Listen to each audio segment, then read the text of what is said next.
Afternoon दोस्तों। जो हम लोग का एक सेक्शन चल रहा था तथ्यात्मक जानकारी वाला, ठीक है, उसी में आज जो है साइंस से रिलेटेड दो टॉपिक मैं आपको करा रहा हूँ। ठीक, एक तो हम बल वाला क्वेश्चन कर लेंगे, जैसे कि कभी कभी क्वेश्चन पूछा जाता है कि बल कितने प्रकार का होता है, कौन सा बल प्रबल होता है और कौन सा क्षीण होता है। ठीक, इससे रिलेटेड एक टॉपिक है। और दूसरा जो है न्यूटन की गति का जो नियम है उससे रिलेटेड एक क्वेश्चन आता है। जैसे फॉर एग्जांपल यहाँ पर इससे गति के नियम से जो रिलेटेड उदाहरण है वहां से आपसे क्वेश्चन पूछे जाते हैं पीसीएस में, साइंस के सेक्शन में। तो इन्हीं दोनों टॉपिक के संदर्भ में हम ये वाली क्लास कर रहे हैं। तो इसमें जैसे ये जो पूरा क्लास है आपका, हमने पहले भी बताया आपको कि इसमें हम लोग क्या करेंगे, केवल तथ्यात्मक जानकारी को ही आपको परोसने का काम करेंगे। ठीक है, बहुत ज्यादा डीप इसमें हम नहीं जाएंगे, नहीं तो फिर सारे तथ्य तथ्य जो है हम लोग इसमें कंप्लीट नहीं कर पाए। ठीक है, चलिए फिर तो शुरू करते हैं आज का। जो इसमें सबसे पहले हमने जो है न्यूटन का जो नियम है, ठीक है, न्यूटन के जो गति के नियम है उस पर, उससे रिलेटेड जो है टॉपिक आपका बनाया। तो इसमें थोड़ा थोड़ा करके मैं जो है आपको बता दे रहा हूँ, और मेन फोकस हमारा रहेगा इनके उदाहरणों पे, क्योंकि उदाहरण से ही क्वेश्चन आपसे पूछा जाता है। तो जैसे न्यूटन के गति के नियम की बात की जाए तो इसके तीन नियम है ना। इसमें जो पहला नियम है, पहला नियम यह कहता है कि अगर कोई वस्तु विराम अवस्था में है तो वो विराम ही में रहेगी, और अगर कोई वस्तु जो है गतिशील है तो वो गति में ही रहेगी। ठीक है, तो मतलब अगर एक समान चाल से चल रही है तो ऐसे ही चल रहेगी। कब तक चलेगी? जब तक कि उस पर कोई बाह्य बल लगाकर उसकी वर्तमान अवस्था में परिवर्तन ना कर दिया जाए। मतलब ये हुआ कि अगर उसकी गतिशील है मान लीजिए, तो उसको अगर हम क्या करेंगे, बाह्य बल लगाकर उसको रोक लेंगे तो अपनी वो क्या हो जाएगी, विराम की अवस्था में आ जाएगी। और विराम में है तो उसमें हम अगर बल लगाएंगे तो वो गति की अवस्था में लाया जा सकता है। ठीक है, जैसे फॉर एग्जाम्पल देखिए, जैसे मान लीजिए कोई फुटबॉल है, तो फुटबॉल में अगर किक मारेंगे तो पहले विराम अवस्था में है, किक मारेंगे तो क्या हो जाएगा, वो गतिशील अवस्था में आ जाएगी। उसी तरह से अगर मान लीजिए कोई किसी ने हिट किया है तो उसको हाथ से पकड़कर रोक दिया जाए तो क्या हो जाएगा, विराम अवस्था में आ जाएगी। ठीक है, इसका मतलब ये है कि जो वस्तु है, ठीक है, वो अपनी अवस्था में परिवर्तन स्वतः रूप से नहीं कर सकती है, बल्कि उसके अवस्था में परिवर्तन करने के लिए एक बाह्य बल लगाने की आवश्यकता होती है। और ये जो बाह्य बल लगाने की आवश्यकता होती है, इसे ही क्या कहेंगे, हम जड़त्व कहते हैं। ठीक है, इसीलिए ये कई बार इस नियम को जो है क्या कहा जाता है, जड़त्व का नियम भी कहा जाता है। गैलीलियो का भी नियम इसे जो है कहा जाता है।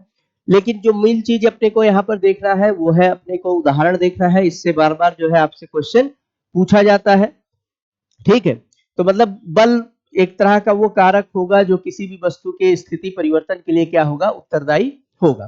ठीक, तो इसके कुछ उदाहरण जो है जड़त्व के अगर हम देखें तो पहला जैसे उदाहरण है कि अगर कोई ठहरी हुई मोटर गाड़ी है या रेलगाड़ी है, वो अचानक से चल पड़ती है तो उसमें बैठे यात्री जो है पीछे की ओर गिर पड़ते हैं। तो इसका कारण वही है, जड़त्व है इसका कारण, कि अगर यात्री जो है विरामावस्था में था तो अचानक से जब गाड़ी चलेगी तो उसके शरीर का जो निचला भाग है वो गाड़ी के साथ क्या हो जाएगा, गतिशील अवस्था में आ जाएगा, बाहर बल लग गया, गतिशील में आ जाएगा। लेकिन जो उसका ऊपर का हिस्सा है वो क्या रहेगा, विराम में ही बने रहने का प्रयास करेगा, इसीलिए वो क्या होता है, पीछे की ओर गिर पड़ता है। दूसरा अगर इसमें देखें, जो दूसरे गति के नियम जो है और अन्य उदाहरणों में देखें इसी तरह से, जैसे चलती हुई मोटर गाड़ी अगर अचानक से रुक जाती है तो ऐसे कंडीशन में क्या हो जाता है, जिसमें जो बैठा हुआ यात्री है वो सामने की ओर झुक जाते हैं। सेम प्रिंसिपल अप्लाई होता है कि कोई व्यक्ति है अगर वो चल रहा है, गाड़ी चल रही है, तो ऐसे कंडीशन में उसका शरीर भी क्या होता है, गतिशील होता है। लेकिन जैसे ही गाड़ी में ब्रेक लगता है, वो रुकती है, तो शरीर का जो निचला हिस्सा है वो क्या हो जाएगा, वो विराम में आ जाएगी, जबकि जो उसका शरीर है, वो ऊपरी हिस्सा है, वो अभी भी गति की अवस्था में बने रहेगा, इसलिए वो क्या होता है, सामने की ओर झुक जाता है। इसी तरह देखिएगा कि ठंडियां जब बीत जाती है तो क्या किया जाता है, कंबल को साफ करने के लिए हम क्या करते हैं, घरों में आपने देखा होगा कंबल को हाथ में पकड़कर नीचे डंडे से पीटते हैं। इसका कारण पीटते हैं तो इससे धूल जो है झड़ जाते हैं। उसका कारण क्या होता है, उसका कारण यही होता है कि जो धूल के कण है वो जब हम डंडे से कंबल पर मारते हैं तो कंबल का जो है वो तो गतिशील अवस्था में आ जाता है, लेकिन जो धूल का कण है वो अपनी पुरानी अवस्था में ही बना रह जाता है, जिसके कारण कंबल उससे दूर चला जाता है और धूल के झड़ कण क्या है, नीचे की ओर झड़ जाते हैं। इसी तरह से नेक्स्ट अगर इसका एग्जाम्पल देखें कि देखिए जो हथौड़ा हथौड़ा है, उसके हत्थे को कसने के लिए हम क्या करते हैं, हत्थे को क्या करते हैं, जमीन पर मारते हैं। तो ऐसे कंडीशन में क्या होता है कि जब हम उसको जमीन पर मारते हैं तो दोनों चीज क्या होती है, गति की अवस्था में रहती है, लेकिन हत्था जैसे ही जमीन पर लगता है वैसे ही वो क्या हो जाता है, विरामावस्था में आ जाता है। जबकि जो हथौड़ा है वो अभी भी गति की अवस्था में बना रहता है, इसलिए वो नीचे की तरफ खिसक कर क्या हो जाता है, उसमें कस जाता है। ठीक, तो ये न्यूटन का प्रथम नियम था, जिसे जड़त्वता नियम या गैलीलियो के नियम से नियम भी कहा जाता है। उसी के आधार पर हमने कुछ ऐसे उदाहरण आपको बताए हैं। कुछ और भी उदाहरण आप देख सकते हैं, जैसे फॉर एग्जांपल जैसे फल का पेड़ से गिरना, है ना। तो उसमें क्या होता है, जब हम फल किसी झाड़ी को हिलाते हैं तो वो पूरा झाड़ी जो है क्या हो जाता है, गति की अवस्था में आ जाता है, लेकिन फल अपनी विरामावस्था में ही बना रहता है, इसलिए वो टूट कर क्या हो जाता है, नीचे गिर जाता है। तो कई सारे उदाहरण को आप इसके माध्यम से जोड़ जोड़कर वहां पर जो भी क्वेश्चन होगा वो उसकी तरह वो आप जो है देखकर अपना कर सकते हैं। मतलब कुल मिलाकर जब किसी वस्तु की जो स्थिति है उसमें परिवर्तन किया जाए बाह्य बल लगाकर, ठीक, तो वो वहां सब जगह पर क्या हो जाएगा, न्यूटन का जो गति का प्रथम नियम है वो क्या होगा, अप्लाई होगा। ठीक है, अब इसके बाद जो है देखिए न्यूटन का जो द्वितीय नियम है, गति के दूसरा नियम है, उसको समझने के लिए, ठीक है, सबसे पहले अपने को क्या करना पड़ेगा, थोड़ा सा संवेग को समझना जरूरी हो जाता है, क्योंकि उसमें संवेग का भी कुछ क्या किया जाता है, संवेग का ही भी सहारा लेता है। संवेग का मतलब ये होता है यदि जो है किसी वस्तु का द्रव्यमान, ठीक, और उसका जो वेग है उसका जो गुणनफल होता है, मान लीजिए कोई वस्तु का द्रव्यमान जो है 10 केजी है, ठीक है, और उसका जो है न्यूटन की गति का जो है दूसरा नियम देखते हैं। तो हमने कहा था कि ये संवेग से जुड़ा हुआ है, इसलिए पहले संवेग बताया था। तो संवेग के बारे में हमने बताया था, संवेग क्या होता है, द्रव्यमान इंटू उसका वेग। ठीक, तो द्वितीय नियम कहता है कि किसी वस्तु के जो है संवेग परिवर्तन की जो दर है, उस वस्तु पर जितना भी बल आरोपित किया जाएगा उसके क्या होता है, अनुक्रमानुपाती होता है। मतलब F इज प्रोपोर्शनल टू क्या हो जाएगा, P। मतलब क्या हुआ, जितना बल लगाएंगे उसके संवेग में उतने ही दर से क्या हो जाएगा, परिवर्तन किया जाए, परिवर्तन भी उतने ही दर से होगा। ठीक है, और इसको ही दूसरे रूप में भी दिखाया जाता है। दूसरे रूप में भी कहा जाता है कि अगर कोई वस्तु पर मान लीजिए आरोपित बल क्या है, F है, और उसका द्रव्यमान m है, और जब वेग में परिवर्तन किया गया तो इसका मतलब क्या हुआ, त्वरण हो गया। ठीक, तो इसलिए जो बल होता है ये किसके, द्रव्यमान गुणे त्वरण का क्या होता है, अनुक्रमानुपाती होता है। मतलब द्रव्यमान इंटू जो है त्वरण का गुणनफल के बराबर क्या होता है, बल होता है। मतलब जो भी बल लगाया जाएगा वो किसके बराबर हो जाएगा, उसके द्रव्यमान के और उसके त्वरण के गुणनफल के बराबर रहेगा।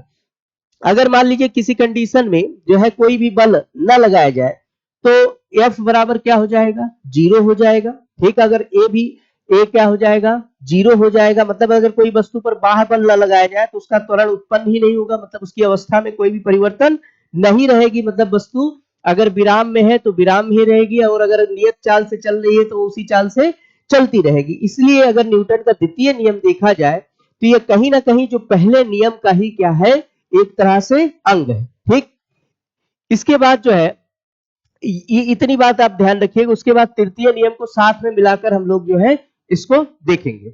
अब अगर हम न्यूटन की गति का तृतीय नियम की बात करें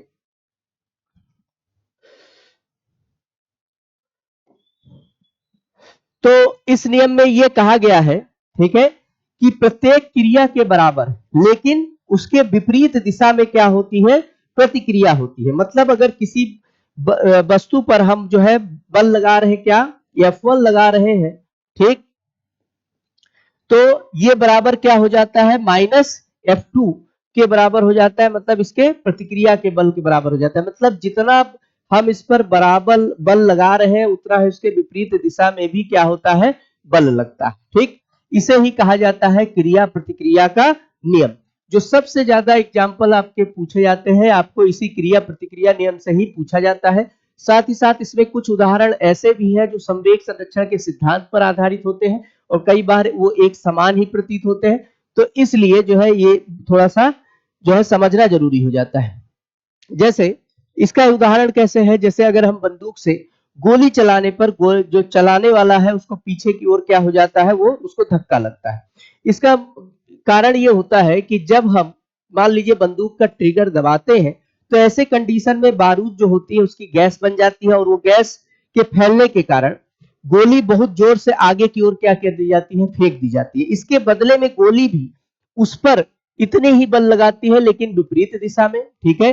चूंकि गोली का द्रव्यमान क्या है, बहुत ही कम है, इसलिए उसके द्वारा लगाया गया जो बल है वो क्या होता है, कम होता है। इसलिए आपका जो कंधा है या आपका हाथ जो है वो पीछे की तरफ क्या हो जाता है, खिसक जाता है थोड़ा सा।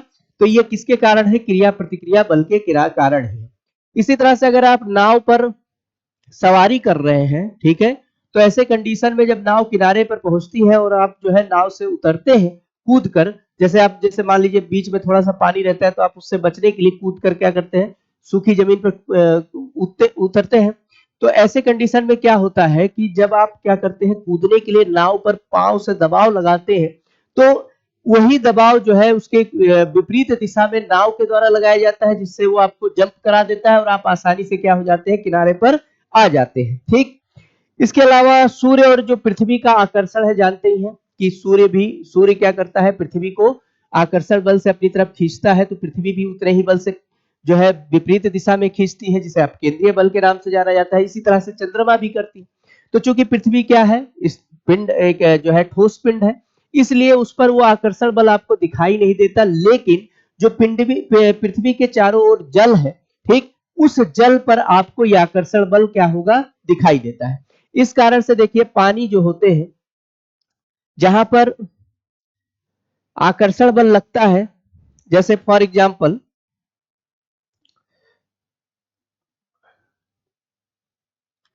यह चंद्रमा के भी संदर्भ में सही है, बस ध्यान रखिएगा, ठीक है। तो जैसे फॉर एग्जांपल मान लीजिए कि यहां जो है सूरज है, ठीक, ये क्या कर रहा है, पृथ्वी को अपनी तरफ आकर्षण बल के कारण खींच रहा है। तो पृथ्वी भी क्या करेगा, ठीक इसके विपरीत दिशा में जो है सूरज को खींचेगा। ऐसे कंडीशन में चूंकि दृढ़ पिंड जो है वो खिंचाव महसूस प्रतीत नहीं कराते आपको, वो आभास नहीं देता आपको, लेकिन जो दृढ़ पिंड नहीं है, जैसे वो वाटर है ना, तरल है, तो तरल पिंड क्या हो जाएगा, ये इस आकर्षण के कारण पृथ्वी सूर्य के सामने की ओर, ठीक है, और दूसरा पृथ्वी के जो खिंचाव है इसके कारण इसके विपरीत दिशा में, दोनों तरफ क्या हो जाते हैं, खिंच जाते हैं, और इसी से किसकी उत्पत्ति होती है, ज्वार भाटे की उत्पत्ति होता है।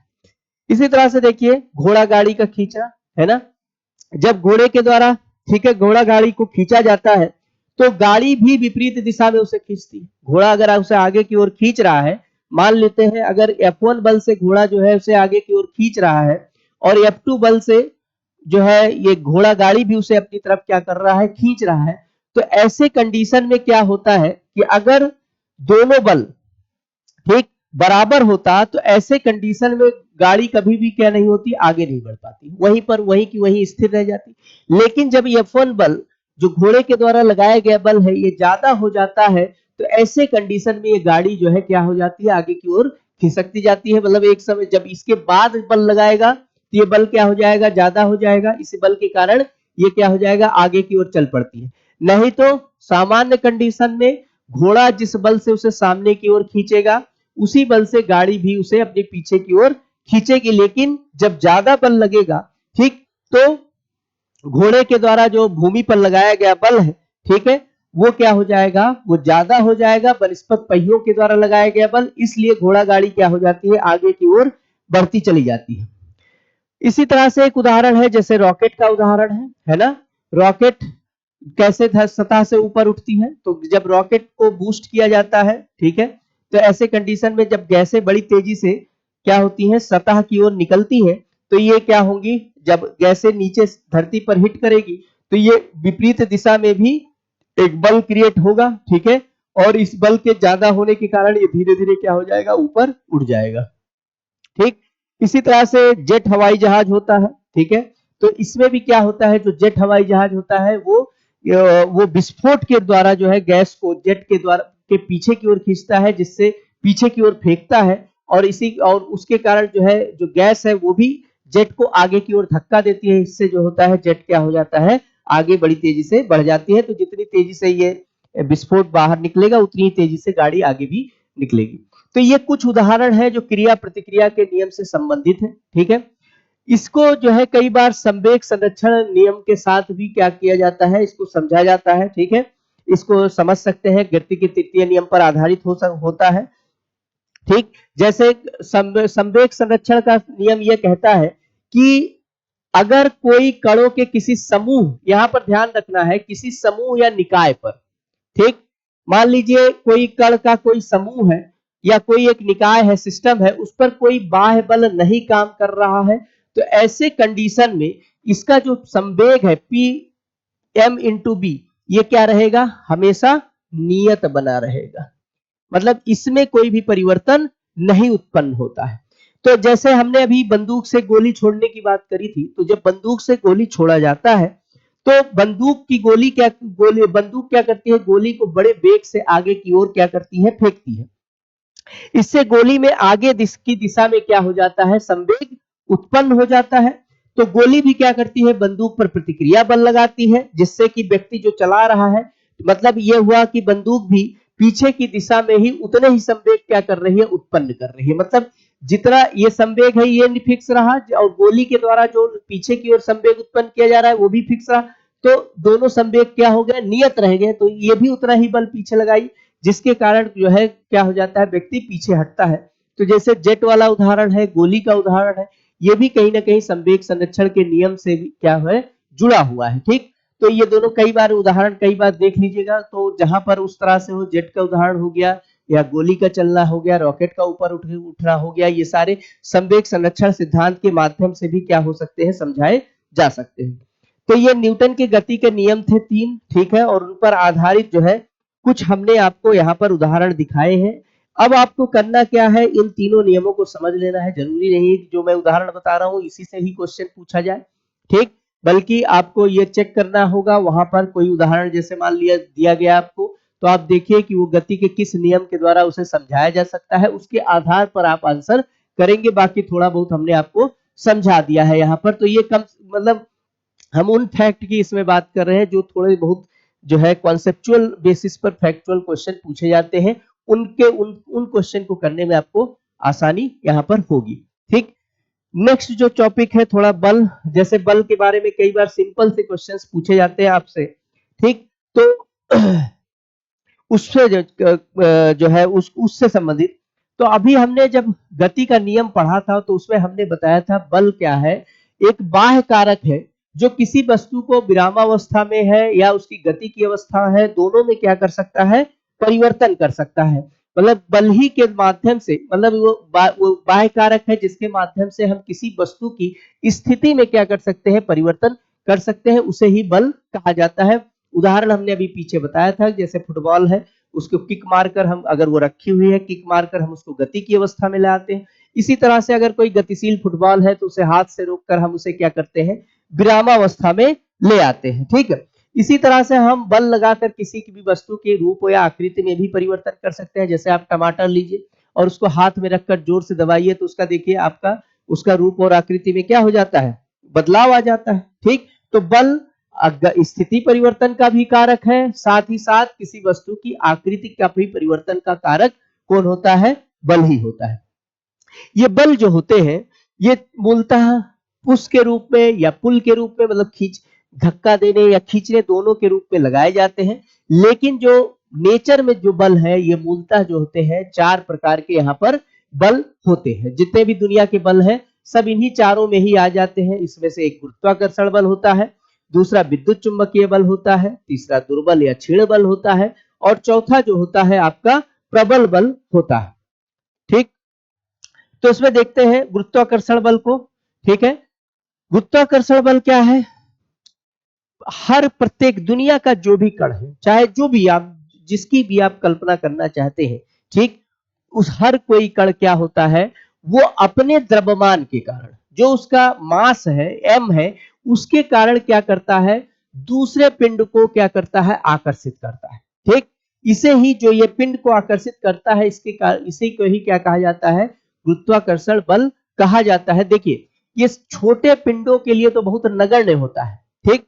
क्यों? क्योंकि इसकी value 6.67 into 10 to the power -11 होती है, ठीक है, 1 मीटर की दूरी पर। तो जब इतना तो छोटे पिंडों के लिए बहुत ही मामूली है, लेकिन जब विशाल खगोलीय पिंड की बात किया जाए तो उसके संदर्भ में ये बहुत ही जो है क्या हो जाता है, बहुत ही इंपॉर्टेंट बल हो जाता है। इसी के कारण से खगोल जो अपना ब्रह्मांड है, सारे पिंड एक दूसरे का क्या करते हैं, चक्कर लगाते रहते हैं। इसी के कारण संभव है। कुल मिलाकर ये बल जो है दूर में बड़े, एक तो विशाल पिंड होना चाहिए, दूसरा क्या हो जाना चाहिए, बहुत दूर में ज्यादा ये क्या करते हैं, प्रॉपर्ली वर्क करते हैं, ठीक। दूसरे टाइप का जो बल होता है ये विद्युत चुंबकीय बल होता है, और ये विद्युत चुंबकीय बल को दो प्रकार से बांटा जाता है। एक होता है स्थिर विद्युत बल, एक को कहते हैं, और दूसरा होता है चुंबकीय बल। हालांकि दोनों एक साथ मिलाकर देखा जाता है, ठीक। अगर स्थिर विद्युत बल की बात किया जाए, अगर मान लीजिए कि दो स्थिर आवेश है, ठीक है, एक Q1 है और दूसरा Q2 है, ठीक। तो इनके बीच में लगने वाला जो बल है, इसी को ही हम क्या कहे जाते हैं, स्थिर वैद्युत बल कहा जाता है। इनके बीच में जो बल लग रहा है उसी को ही स्थिर वैद्युत बल कहा जाता है। अगर दोनों आवेश क्या है, सजातीय है, मान लीजिए ये भी पॉजिटिव है, ये भी पॉजिटिव है, तो इस कंडीशन में ये एक दूसरे को क्या करते हैं, प्रतिकर्षित करते हैं, एक दूसरे से दूर, मतलब रिपल्स करते हैं। लेकिन अगर ये क्या है, निगेटिव है, मतलब विजातीय है, मतलब ये अगर प्लस है और ये माइनस है, तो ऐसे कंडीशन में ये एक दूसरे को क्या करेंगे, आकर्षित करते हैं। समझ गए बात को? तो अगर समान आवेश है तो प्रतिकर्षित करेंगे, रिपल करेंगे। अगर विजातीय आवेश है तो ऐसी कंडीशन में क्या करते हैं, ये आकर्षित करते हैं, ठीक। बाकी इसका जानते हैं आप, Q1 Q2 upon R square, इसका उदाहरण वो भी है, एग्जांपल, वो सब अपने को जरूरत नहीं है, जहां से क्वेश्चन आता है बस उतना ही देखेंगे। चुंबकीय बल, यहां पर देखिए दो स्थिर बिंदु आवेश थे, जबकि चुंबकीय बल में दो चुंबकीय ध्रुव, ठीक, दो चुंबकीय ध्रुव है, पॉजिटिव निगेटिव दोनों। इनके बीच में लगने वाला जो बल होता है उसे ही क्या कहा जाता है, चुंबकीय बल कहा जाता है। ये भी क्या होता है, एक दूर परास वाला बल होता है, और इसी के कारण ये फोटान नामक कण के माध्यम से कार्य करता है। विद्युत चुंबकीय बल गुरुत्वाकर्षण बल से ज्यादा शक्तिशाली होता है। ये लगभग जो है 10 की घात 38 गुना अधिक शक्तिशाली होता है, किसके बनिस्पत, गुरुत्वाकर्षण बल के बनिस्पत, ठीक। अब जो तीसरा बल होता है इसे कहा जाता है दुर्बल बल, ठीक, दुर्बल या क्षीण बल। देखिए जब हम किसी, कोई न्यूट्रॉन है, ठीक है, इस न्यूट्रॉन पर, इस मान लीजिए इसमें क्या हो रहा है, रेडियो एक्टिव क्षय की प्रक्रिया चल रही है। जब रेडियो एक्टिव क्षय मतलब स्वयं ही अपने आप क्या हो रहा है, इसका क्षयन हो रहा है, तो ऐसे कंडीशन में क्या होगा, इसमें 1p1, ठीक है, 1 जो है क्या होगा, प्रोटॉन, फिर और एक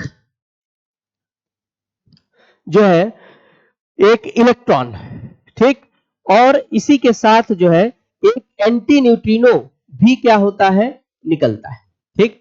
ये जो है इलेक्ट्रॉन है और ये क्या है, एंटी न्यूट्रिनो। इन्हीं दो कणों के बीच में जो लगने वाला बल होता है, इसी को ही क्या कहा जाता है, दुर्बल या क्षीण बल कहा जाता है, ठीक। इसका जो परिणाम होता है, परिमाण होता है, ठीक है, परिमाण बल वो बहुत ही कम होता है, 10 की घात -13 गुना होता है, और इसी के माध्यम से जो ये रेडियो एक्टिव क्षय प्रक्रिया है, इसी के माध्यम से संचालित होती है, ठीक। और ये बहुत ही लघु परास वाला बल होता है, मतलब बहुत ही पास पास के निकट वाले जो है, निकट वाले जो पिंड होते हैं उन्हीं के बीच में ये लगने वाला क्या होता है, बल होता है, ठीक। ये मतलब इतना परास इसका कम होता है कि जो प्रोटॉन और न्यूट्रॉन या प्रोटॉन या इलेक्ट्रॉन के बीच में भी लगने वाला जो बल है, ठीक है, उनसे प्रोटॉन या न्यूट्रॉन, क्योंकि न्यूक्लियस में प्रोटॉन और न्यूट्रॉन रहता है, तो इनके बीच में भी लगने वाला जो बल है उससे भी ये क्या होता है, कम होता है, ठीक। इसका मतलब है कि इसका प्रभाव इन कणों के अंदर ही सीमित होता है, ठीक। तो ये इसीलिए इसे क्या कहा जाता है, दुर्बल या क्षीण बल कहा जाता है। इसी का जस्ट जो है उलट आपका क्या होता है, प्रबल बल होता है। प्रबल बल मतलब जैसे नाभिक में क्या पाए जाते हैं, प्रोटॉन और न्यूट्रॉन पाए जाते हैं, लेकिन देखिए एक ही प्रोटॉन नहीं होता, कई सारे प्रोटॉन भी होते हैं, ठीक है। मान लीजिए कई प्रोटॉन है तो दोनों पर आवेश कैसा है, पॉजिटिव आवेश है, तो ऐसे कंडीशन में क्या होना चाहिए, इन्हें प्रतिकर्षित करना चाहिए, है ना। लेकिन इसके बावजूद भी इस ऐसी कंडीशन में नाभिक को क्या करना चाहिए, नाभिक जो है अपने आप विखंडित हो जानी चाहिए, लेकिन ऐसा नहीं होता। क्यों? क्योंकि जब इनके बीच में बहुत कम दूरी होती है, ठीक है, इन दोनों प्रोटॉनों के बीच में बहुत कम दूरी होती है, तो ऐसे कंडीशन में एक शक्तिशाली आकर्षण बल कार्य करता है, जिसके कारण ये आपस में क्या होते हैं, बंधे रहते हैं। इसे ही क्या कहा जाता है, प्रबल बल कहा जाता है। सबसे शक्तिशाली बल यही है। अगर हम दूरी के फैक्टर को हटा दे तो जितने भी बल पाए जाते हैं जो 4 प्रकार के, उसमें सबसे ज्यादा शक्तिशाली बल कौन सा होता है, यही प्रबल बल होता है। ठीक, लेकिन ये बहुत कम दूरी पर कार्य करता है। इसका परास लगभग 10 की घात -15 मीटर की कोटि का ही होता है। मतलब इतनी ही दूरी पर दो कण अगर 10 की घात -15 मीटर की दूरी पर स्थित है, तभी पर यह बल क्या करेगा, काम करेगा। ठीक, अगर इससे ज्यादा होगी दो प्रोटॉनों के बीच की दूरी, तो ऐसे कंडीशन में यह बल क्या हो जाएगा, नगण्य हो जाएगा। तो अगर हम इन बलों की, चारों बलों की हम जो है अगर क्या करें, तुलना करें, ठीक, तो तुलना करें तो ऐसे कंडीशन में सबसे जो शक्तिशाली बल होगा, ठीक है, नंबर 1 पर क्या हो जाएगा, प्रबल बल हो जाएगा। कई बार क्रम भी पूछने को लिए आ सकता है। दूसरे नंबर पर जो है स्थिर वैद्युत बल हो जाएगा। ठीक, ये दूसरे नंबर का बल होगा। सब उसके बाद जो है तीसरे नंबर पर निर्बल बल हो जाएगा, और चौथे नंबर पर आपका गुरुत्वाकर्षण बल हो जाएगा। ध्यान रखिएगा, इसमें स्थिर वैद्युत बल और गुरुत्वाकर्षण बल, ये इनका परास, अधिक परास पर ये काम करते हैं। ठीक, जबकि निर्बल बल और प्रबल बल बहुत निकट परास पर कार्य करते हैं। ठीक, लेकिन अगर दूरी को हम हटा दें, परास को हम हटा दें, तो ऐसे कंडीशन में सबसे शक्तिशाली बल प्रबल बल, फिर स्थिर वैद्युत बल, फिर निर्बल बल और फिर गुरुत्वाकर्षण बल। ऐसे क्वेश्चन देखिएगा पूछा गया है। चलिए, तो आज जो है ये दो टॉपिक से हमने आपको करा दिया है। ठीक है, कुछ फिर हम लोग जो है अगले क्लास में, नेक्स्ट क्लास में, कल जो आपकी क्लास होगी उसमें हम लोग करेंगे। तो आज के लिए इतना ही, धन्यवाद। सब्सक्राइब कीजिए हमारे चैनल को और बेल आइकॉन को दबाइए हमारी लेटेस्ट वीडियो सबसे पहले देखने के लिए।